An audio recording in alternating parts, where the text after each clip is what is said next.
リオちゃん立ち上がって。もうチャイム鳴るからです。チャイム？あ、ほんとだ。じゃあ授業終わります。リオちゃんぴったしじゃん。はい、じゃあリオちゃん、この問題わかるかな？先生、もうチャイム鳴りますよ。え？チャイム？あ、ほんとだ。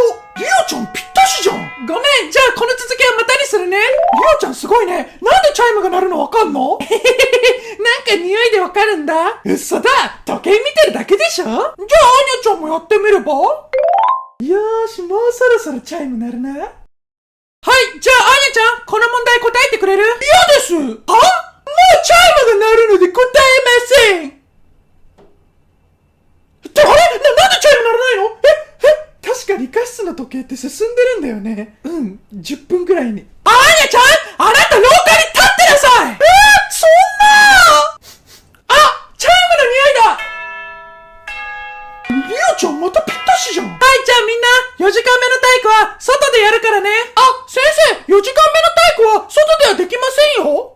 なんで？これから雨が降りますから。そっか、リオちゃん、こんなに天気が、雨が降ってきた。嘘でしょ？